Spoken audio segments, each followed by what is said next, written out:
Welcome, everyone. It's great to see many faces I recognize from the last time I was here. It's a pleasure and an honor to be back. Today, we're going to talk about something that is an important topic because unless you've been diagnosed with a cancer diagnosis, you don't necessarily think about recurrence and scanxiety. That is our topic today. We're going to talk about living with uncertainty, how to manage uncertainty. I'm going to bring in some mindfulness practice, some opportunities to engage in intellectual well-being. And we're going to focus on scanxiety. We're going to talk about something I call the metronome effect, and then how to manage that scanxiety. And if we have time, and I'm thinking we probably don't, but if we do, Things We Forget Project is a fantastic place to go and feel uplifted. And I'm going to add some of those at the end if possible. But I'm going to start today with this. This is a reduced fat organic milk carton. And when I first started working with people going through cancer treatment and into survivorship, one gentleman said to me in tears, he said, I feel like when I got my cancer diagnosis, I suddenly looked in the mirror and I saw an expiration date on my forehead every time. He said it was like looking at my orange juice container or my milk carton and in the refrigerator. And the idea is that until he got his cancer diagnosis, he didn't really think about illness. He didn't think about death. He didn't think about dying. It was not something he thought about. And he surely didn't think about an expiration date. And so I bring this to the beginning of the discussion because what happens is you suddenly are given uncertainty. You don't know what comes next, what comes 2 months from now. Sometimes you're on 3-month cycles of scans. Maida said she's on 4-month cycles of scans. Some are 6 months or less. And so each time you start to move toward that, you start to think about the uncertainty of life. How do you manage that? One of the ways is to identify emotions. And you can go all over the internet. I can even share some with Lynn and Dusty to provide for you all. But it can sometimes be helpful to look at an emotion wheel. And there are hundreds and hundreds of emotions. And if you can identify what you're feeling, if you're feeling angry, if you're feeling sad, if you're feeling upset, if you're nervous, anxious, all those different feelings, if you can name it, you also can own it. So I encourage people to really identify what is it you're feeling. And then coupled with that is what are the fears? Is it death anxiety, which I talked about in July, or is it fear and suffering in the end of life? Or is it losing out on a trip that you and your family planned next January? Are you worried that you're not going to make it because you might have to go back in for treatment? What are those fears? Because once you identify them, then step by step, you can look at and assist yourself in seeing what is a rational fear and what is an irrational fear, because we have both, right?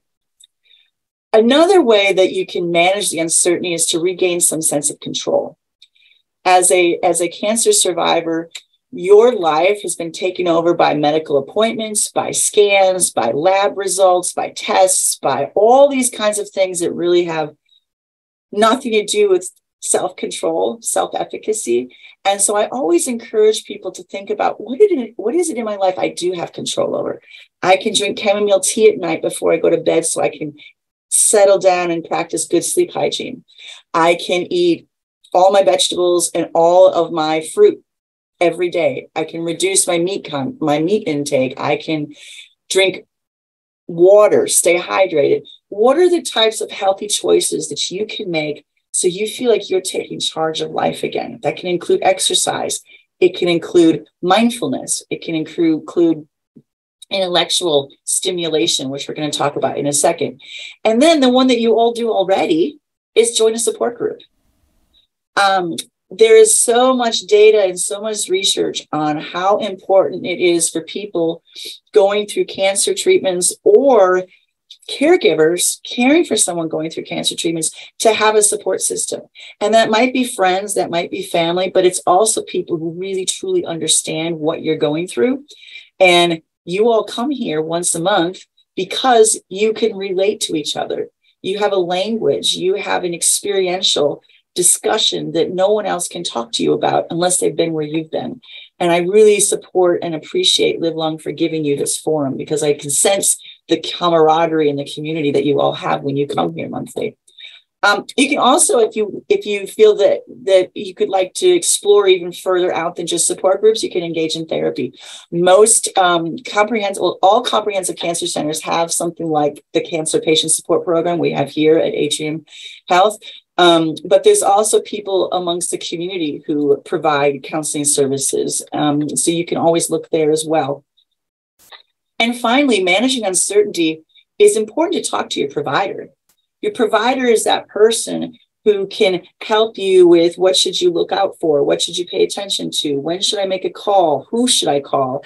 The provider can make referrals to you for a variety of complementary therapies that you might not even know about, but the provider could help you with that. I want to turn now to mindfulness, and I can't see everybody's hands, but a show of hands, how many people practice some sort of a mindfulness ritual or activity on let's say a weekly basis? That could be, okay, we've got some hands up. That could be breathing exercises. That could be guided meditation. That could be mindful walking, which we're going to talk about. Jane, I see you. Rosemary. That could be listening to a podcast that is all about being calm and reducing anxiety through contemplative thoughts. Mindfulness is one of those that you can see plastered all over supermarket magazines, but what it really boils down to is what Jon Kabat-Zinn describes as an awareness that arises through paying attention on purpose, so intentionality, in the present moment, that here and now, non-judgmentally, which is very important, in the service of self-understanding and wisdom. That's heavy, right? Break it down very, very simply.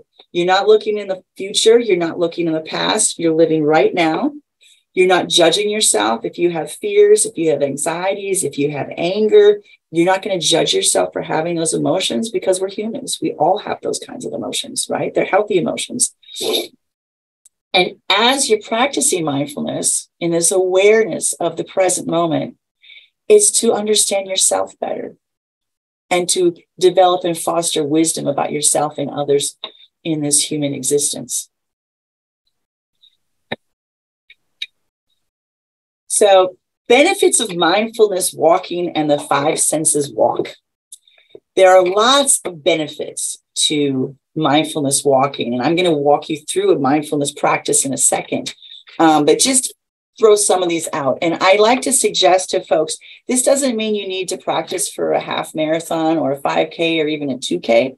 This is really about just walking out your front door or walking out your building and walking to the end of the block and back, a 10-minute walk. Some of you have difficulties perhaps walking. Some of you might have breathing difficulties. This isn't about pushing yourself. This is about walking outside, and we're going to focus on what you see, what you smell, what you hear, what you might taste, and what you touch.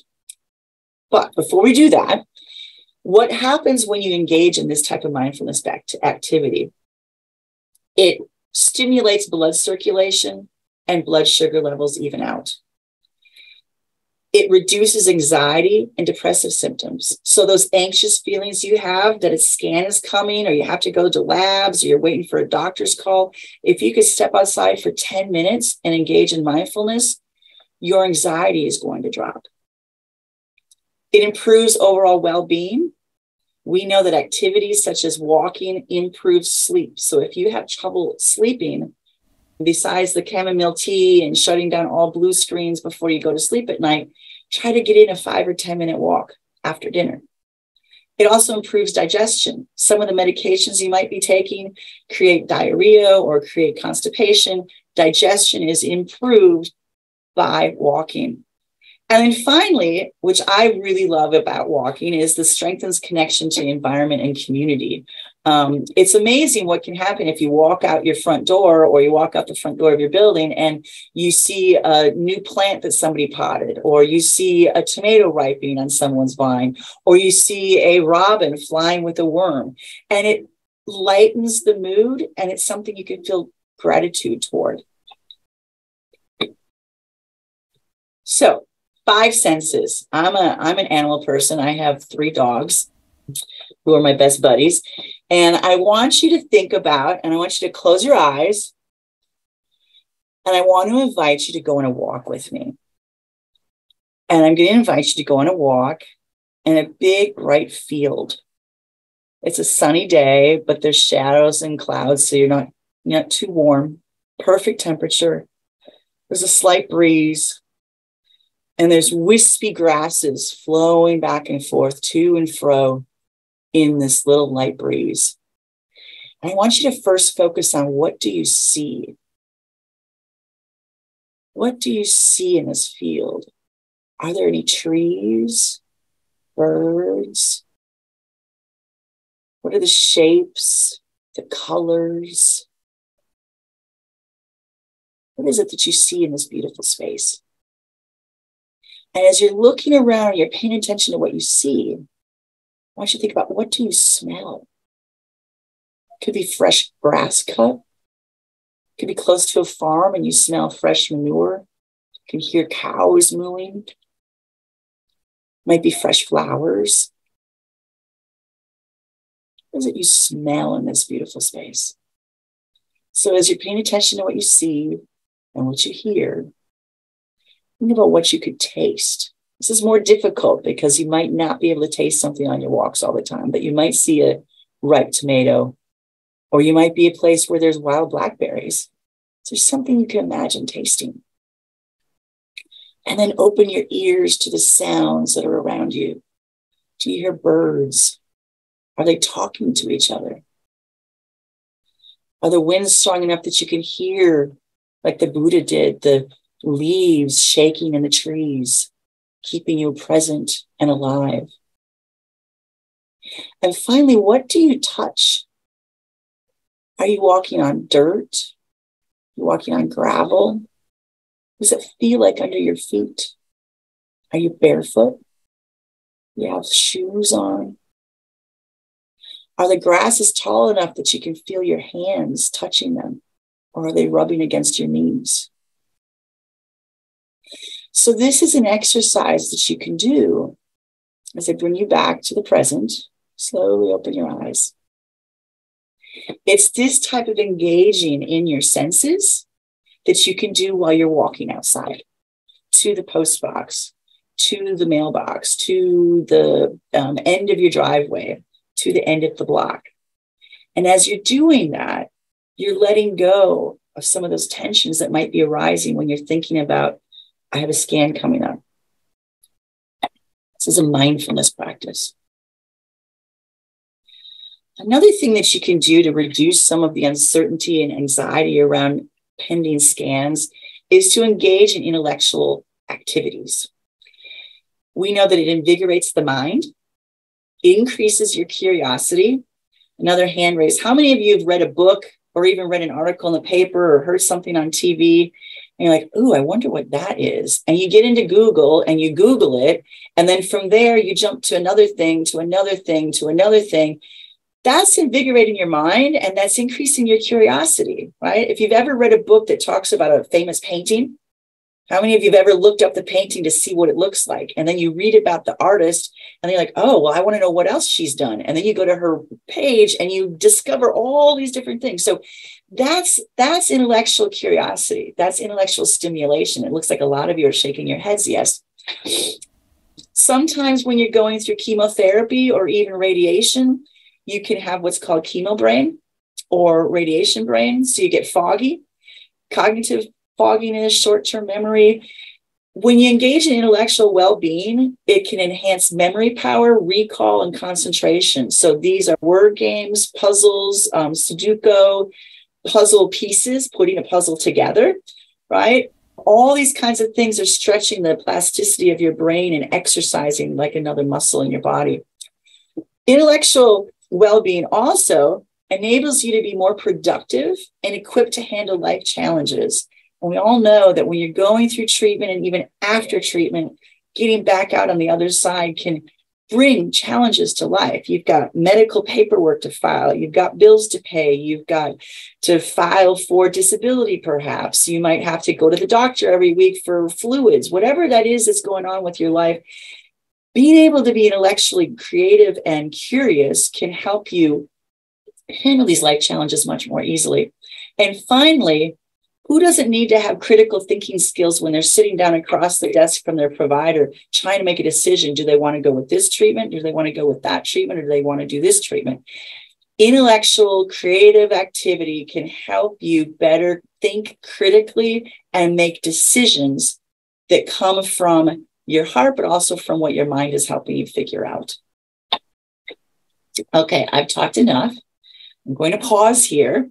And I'm going to ask, what do you do to manage uncertainty with a cancer diagnosis? It could be things that I've talked about. It could be other things, but maybe we could just share a bit, or you can comment on the guided mini meditation I just gave you. Any thoughts, comments?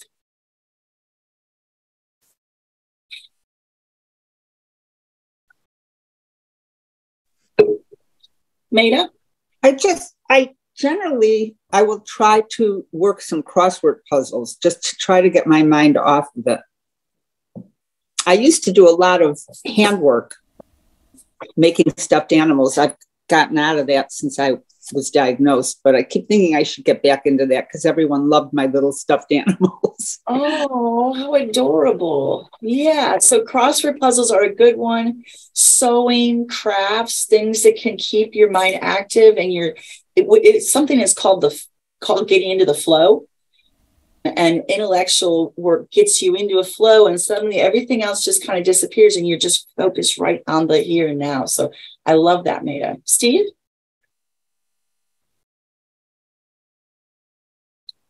Gradually learned over this my journey, which has been 5 years almost. I have had a lot of Scanxiety during it, but gradually I've learned to accept it, that it's a roller coaster, and that it's got its ups and downs, its goods and bads, and that's pretty much what I do. I also do breathing. So those are the things I do. So you've come to listen to music. And listen to music. Okay. Yeah. So that's a stimulation also of your brain and your spirit and your heart to listen to music and carry you away. So breathing exercises, crossword puzzles, coming to accept the roller coaster, all good coping skills. Anybody else want to share? Myra? I try to do meditation, or I'll go to the pool to water walk, and I'll do mindfulness stuff twice a week with Gilders. I do too. Oh, wonderful, wonderful. So you attend something online that's mindfulness practice? Yeah. Gilders Club.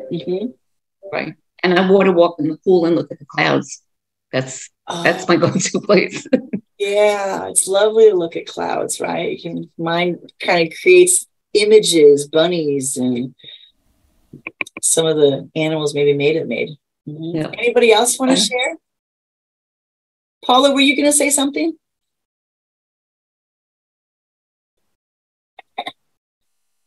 Okay. So, Scanxiety. The person who came up with the term Scanxiety is a lung cancer survivor, Bruce Feiler. And he described it as such. It's an emotional roulette wheels that spin us around for a few days and spit us out on the other side. Land on red, we're in for another trip to Cancerland. Land on black, we have a few more months of freedom. Anybody relate to that?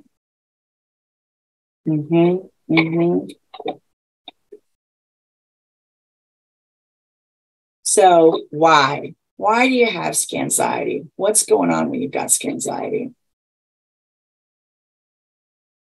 This is a wonderful website. If you can go to hashtag return to wellness, this is down on the bottom, return to wellness.co.uk. And she makes these funny little cartoons dealing with Scanxiety and different medical procedures. And this one, a deer in the headlights moment when anxiety appears. I see people shaking heads. So you can freeze, right? There's different ways to respond, which we're going to talk about in a second.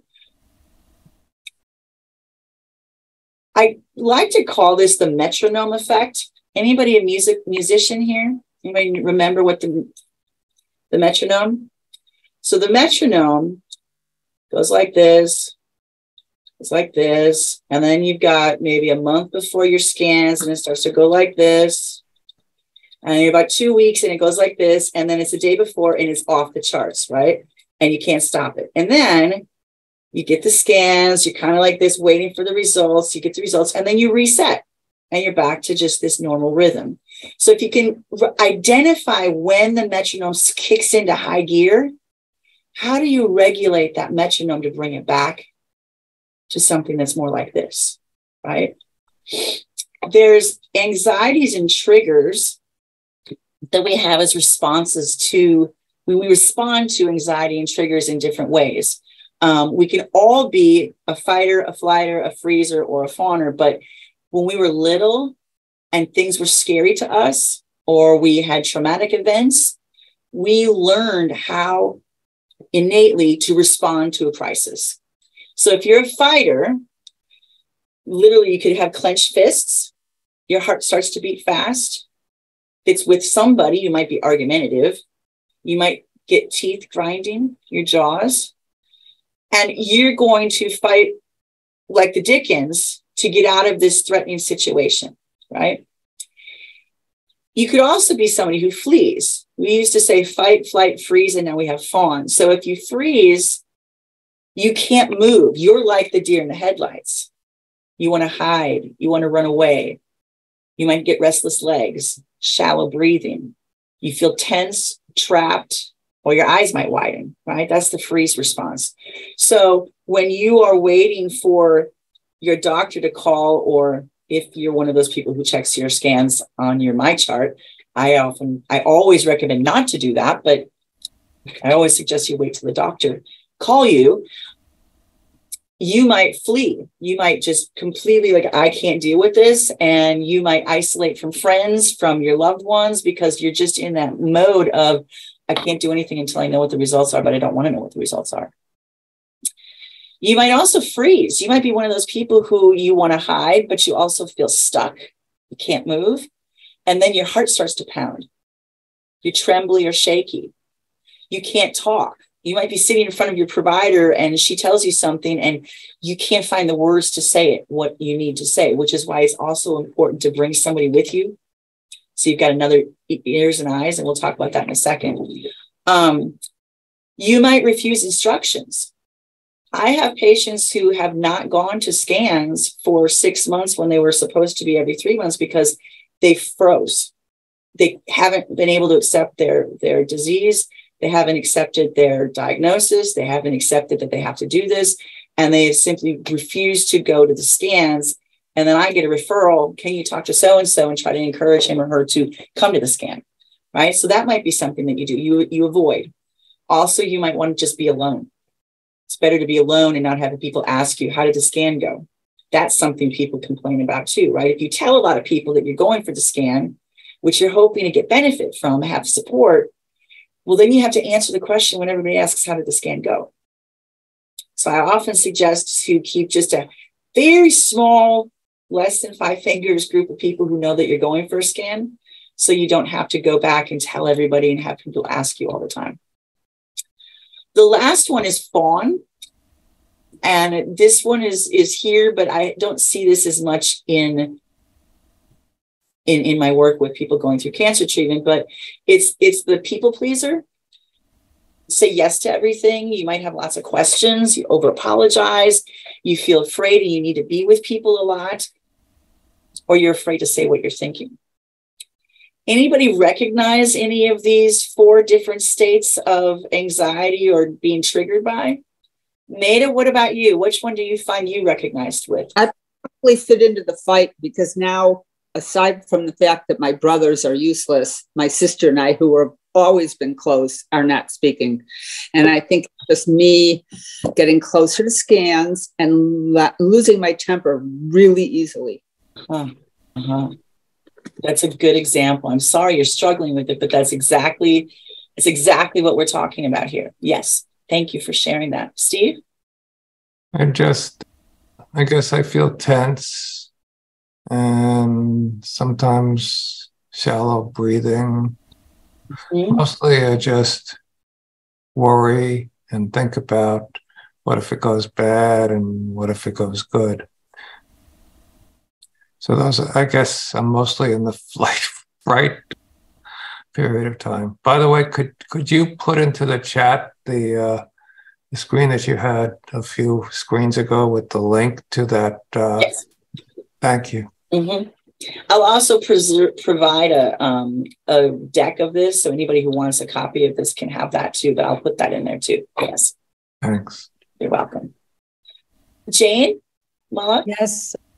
I mean, I've gone through cancer. I've had 4 cancers. I am definitely a fighter, but I'm a little bit of a fawn too. There's no way I would never read my results. Okay. I usually get them within a couple hours. And then I research everything they say. I read any medical information I can get from medical journals. So I ask questions. I do wind up saying yes to others. And I want to please the people. So I'm a little bit of the fawn on the end too. I'm glad that you can recognize both. So yeah, and this is a good example. You don't have to be one or the other. You can have elements of all of them, and depending on what type of trigger or crisis or chaos is coming at you, you might respond differently. So it looks like you recognize 2 different ways to respond for you. I think it also can change over time. Yes. In the way we react to these things. Absolutely. That's right. And it sounds like you're also using intellectual well-being by researching, so that you are very well informed about what the scans say, so that you can have a conversation with your provider and see where you're going to go next. Right, which my husband and I don't agree with this. He would never read it. He doesn't want to talk about it. And it's like, I've got to read it. I've got to understand it so I can ask the right questions. And I will say that over the 6 years, every time I get to the doctor and there's results, we're on the same page. So I'm always happy about that. Makes me feel better about what's happening. That whatever I thought he would say, he winds up saying without me saying a word. I agree totally, Jane. I also have a portal where I can get the results quickly, and I do, so that this way, if there's any questions, I'll have them ready. And we talk about it, and he doesn't mind. I think most doctors don't mind if you do that. No, they don't. Yes. Rayanne, I saw you shaking your head yes. So what's your thoughts? I am absolutely a fawn. I deflect everything for myself in addition. And I want to know. And actually, I think in the last 3.5 years, the only time I really had Scanxiety was last week. I had to have an MRI that was quickly scheduled because of other concerns. And it was not at my home site. It was at a related hospital in part of the same group, but it was Friday at 5 p.m. And I expected to see my results Saturday. And then I expected to see them Sunday. And then I expected first thing Monday morning. And the more I waited, the more anxious I got. I contacted my PA, and next thing you know, there they were. I read them, I research them, I share them with my husband, I print them out, I reread them so that I really understand what my situation is before I go to the doctor. And it wasn't the greatest news, but at least I know it. And then once I know it, I'm fine. But it was the waiting and on knowing and suspecting the worst that really brought on the worst anxiety that I've ever had. I'm so sorry you experienced that. It was a long 5 days, 4 days. Yeah. Yeah. And there are people who get it before their scan. There's people who really have issues with it. I'm fine before my scan, and I frequently fall asleep in the tube. Mm-hmm. So. Thank you. Anybody else want to share? We did discuss, I jumped ahead while asking, but this was the slide I was going to ask you to respond to. Mm-hmm. So this is Joshua Baumel. He is a medical physician, and he described, and this is a validation that it's not just another lung cancer survivor who describes anxiety, but this is a medical condition. It's a psychological response. And he calls it the often debilitating anxiety patients with cancer experience in the period surrounding imaging studies for the cancer. So it can be severe and it can significantly decrease quality of life. So if these are experiences that you have, know that the medical field understands it and recognizes it. It's not in your head. It's not something you're making up. It is real. I don't have it in this slide show because I wanted to keep time up, but I might be able to slide it in for when I send the deck out. I have a whole slide on why we have developed as a culture this Scanxiety, which about 30, 40 years ago wasn't really a thing because we didn't have the technology. We didn't have the blood work. We didn't have the MRIs, the PET scans, the CAT scans, all these things that are now at the ready. People didn't have the ability to be scanned every month or every 3 months or every 6 months. And so on the one hand, it's a benefit, right? Life longevity is much longer for all types of cancers because we're able to do the scans and the blood work. But that also means you're connected and tethered to the medical institution for the rest of your life, unless you choose not to be, right?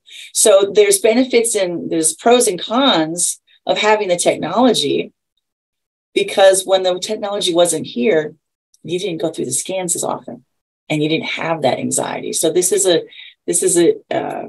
anxiety that is produced by the medical advancements that we have in treatment. So how do you manage Scanxiety? It sounds like Rayanne and Jane and Steve, you used the portal of your My Health to look at the scans, read them, and then go do research to understand better what the results are so that you can talk with your provider. What do other people do to manage your Scanxiety?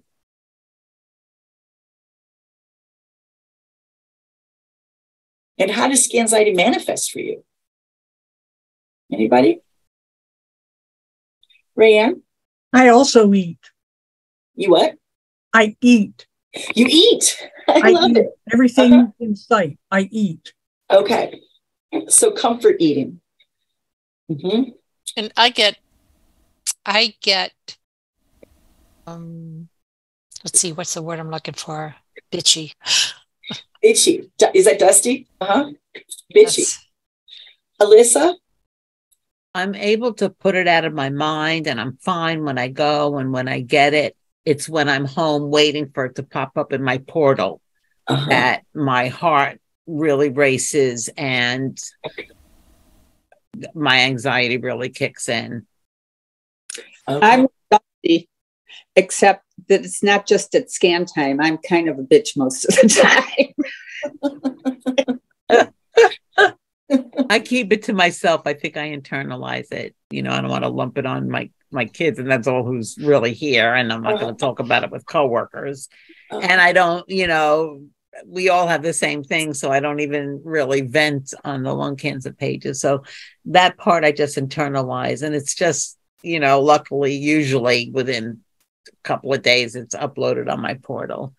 So. If I could just jump in and say one more thing, because of what Alyssa was saying about she doesn't, like vent or whatever to the lung cancer community because we all have the same thing.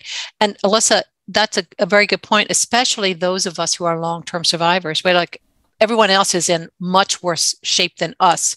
And so I just like keep. Thank you. Thank you for saying that. Yeah, absolutely.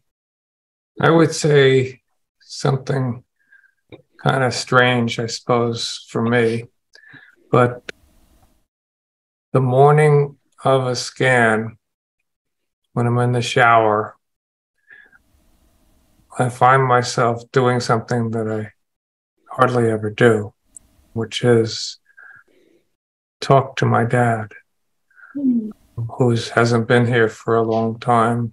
And I'm mostly an agnostic when it comes to religion, but I find myself saying, Dad, if you're listening, give me a hand, please. And then I'm frustrated with myself for doing it, but I find that I do it. And I loved him and still miss him, even though it's more than 20 years that he's gone. Mm. So. That's beautiful, Steve. That's in grief work, we call that continuing bonds. You're continuing that connection with your dad, even if he's gone 20 years, you're able to talk with him and feel a sense of his presence when you're feeling stressed. Thank you. Anybody else do that? That's beautiful, Steve. Thank you for sharing. Anybody else talk to a loved one? I do. Myra? Alyssa, Myra? I blow bubbles every night. I go out on a walkway and blow bubbles every night. And I speak to my ex-sister-in-law, and I just watch the colors go up, and it just changes my mind completely every night. I feel like I'm putting some joy in the world. That's my prayers. I love that. That's beautiful, especially with the Florida sunsets. I bet the colors are just... And at night, even when it's raining, it's just, they land on the trees and hear the birds singing. It's all those senses together. I love that. Nice, wonderful. Myra. It's wonderful. I love it. Alyssa said, when in the machine, I do pray to my guardian angel and my mom in spirit. I love that. Anybody else?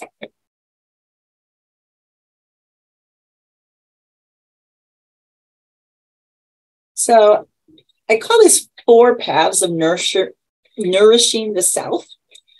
And I alluded to it earlier, but when you're either in preparation of going for your scans or you're sitting in the waiting room waiting for the scan machine to bring you, the people to bring you to the scan machine, there's a couple of things that you can do to nourish yourself along the way. One is to nourish your curiosity. And it sounds like a lot of you have already done this because you look at your scan results before you go see a provider, but develop questions to ask based on material sent to you in advance of your appointment. So if you are somebody who reads scans, have your questions written down, because when you're in the meeting with the provider or the radiologist, you might forget something. You might forget because you get anxious or you're kind of Scanxietied out. So make sure you write those things down. Nourish your heart. Invite your caregiver or a neighbor or somebody who knows your journey. I always say 4 ears are better than 2. Many providers will allow you to record it as well, but there's something about having another person in the room with you to ask the questions that you thought you were going to ask, but you didn't, or when you replay the meeting, well, did he really say that? Or did she mean that? What did you start to question everything you heard. And then plan to do something enjoyable after the visit. Go to lunch, go to a museum, go for a walk, go for a mindfulness walk, go for a swim, whatever that is, do something that, regardless of what comes out of that meeting with the provider, you have a plan to do something enjoyable with somebody that you care about and who cares about you. Nourish your body. So if you're going to be at the hospital for 3 or 4 or 5 hours, some people come here and they're here for 5 days, and not 5 days, literally 5 hours, because they haven't been for 6 months. Bring healthy snacks, bring water, be sure that you're hydrated. Cafeteria food isn't always the best. So make sure you've got things, nuts and apples, fruit, carrots. And then nourish your mind. This goes back to our intellectual well-being that we talked about. Bring something to read, something that you can listen to your favorite podcast on. I have patients who create music playlists for when they come to the hospital, which is upbeat, crazy music. They say they never listen to at home, but it's that music they bring to the hospital to kind of get them excited and get them happy, because they don't know what they're going to face when they walk into the doctor's office. Anybody use any of these techniques already, or anything that you would want to add to nourishing yourself? I definitely bring my wife with me every time, because I have memory issues due to my brain meds. Yeah. And so she always remembers things that I don't, and will remind me of them. And I think that 4 years, as you write here, are definitely better, whether it's a spouse, a significant other, a friend, somebody who can just be there. I think that that's really important if it's possible for you to do it. It really helps me a lot. And I'm fortunate to have someone who can always be there with me. And then we try to do something afterwards sometimes when we can. But just the presence of that person, and then we always take at least a short walk afterwards, at the very least. Wonderful, Steve. Thank you for sharing. Sounds like you have a good partner in your wife who's able to be those extra set of ears. Yeah, we've only been married for 32 years.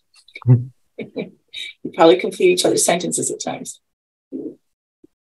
Anybody else? One of the special things we do often after my appointment with my oncologist, after the scans, you're all going to think I'm nuts. We treat ourselves to McDonald's, because we don't eat at McDonald's very often. But I figured every 3 or 4 or 5 months, it's okay. But he still works at 75, mostly from home. He always makes sure he takes off to go to the oncologist with me. And we have our 52nd anniversary in a week, which blows my mind. I love that. Well, happy early anniversary. That's wonderful. And I don't think you're crazy at all. That's exactly what the plan, something enjoyable to do after the visit. These tiny rituals that you can create with a loved one, with a friend, to make the day not so yucky, is something that you have to look forward to at the end. And I'm all for once in a while eating at Mickey D's. So I think it's great. Anybody else? Any tips? Anything that's not here that you found helpful?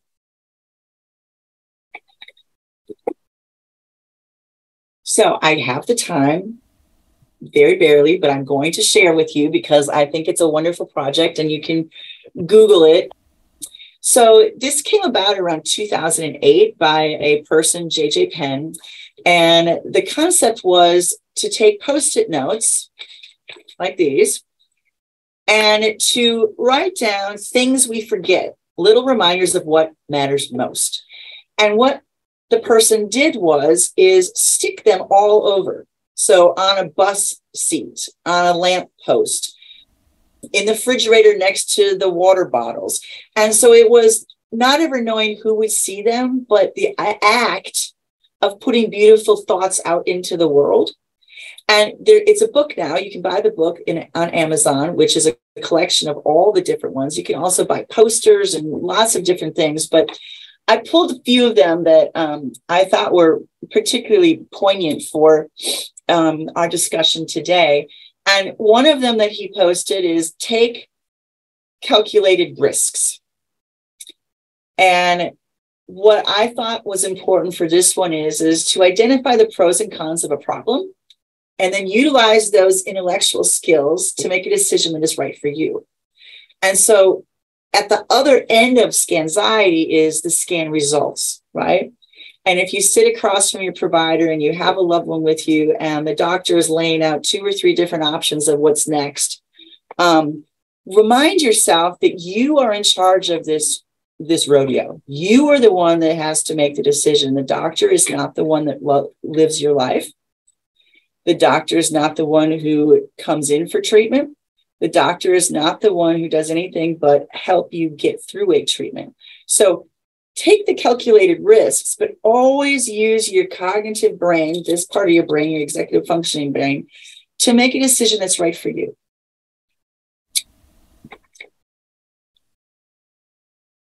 Be not an island. We talked a little bit about this with regard to relationships the last time I was here, but connect with others who share your beliefs. Talk to your loved ones about how you are physically feeling and emotionally feeling leading up to an anxiety, leading up to a scan.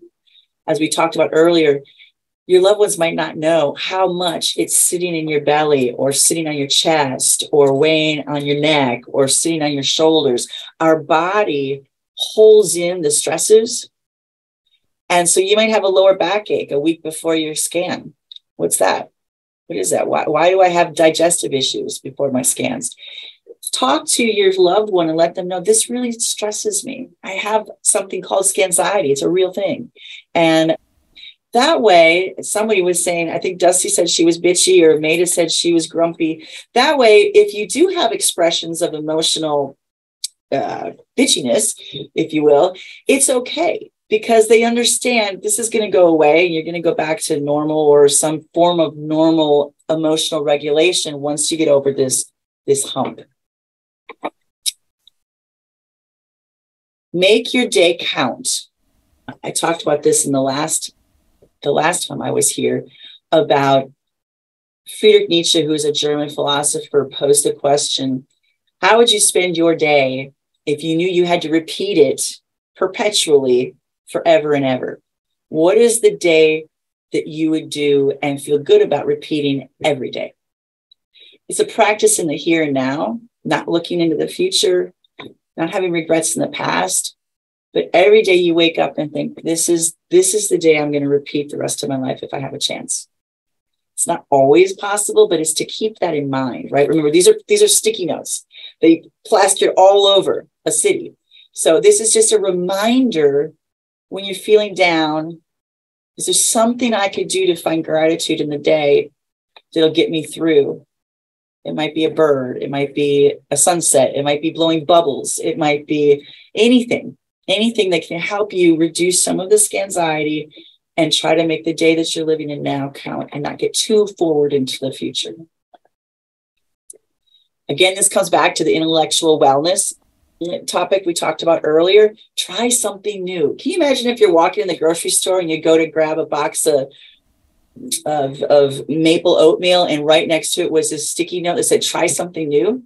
How would you have responded, right? Like, oh my gosh, who told me to do that? That's cool. So stimulate your intellectual wellness and engage in things you've never done before. Ballroom dancing, learn a foreign language, pick up a musical instrument that you might have played when you were younger but haven't played in years. Learn to watercolor.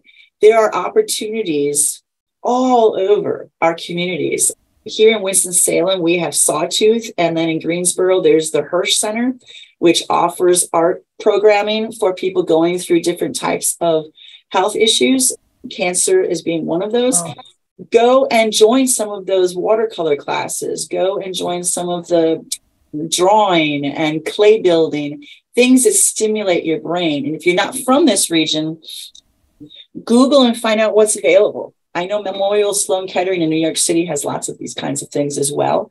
They have a poetry slam that they actually publish poetry in a book every year that people write. So I encourage you to try something new. And invigorates your spirit and your soul and reduces anxiety. I love this one. Be unafraid to be vulnerable. So when even if you've never had a cancer diagnosis, we all protect ourselves with shields, right? And we talked about the 4 different ways: freeze, flight, fawn, and fight. What if you turned your belly up like the turtle and you said, okay, I'm going to do something different today. I'm going to be a little bit more vulnerable. And for a lot of people going through cancer treatments, you need to rely on other people. And it doesn't always feel very well. But if you can ask for guidance, ask for companionship, ask a friend to go to one of your scans, ask to go and have a meeting with your doctor.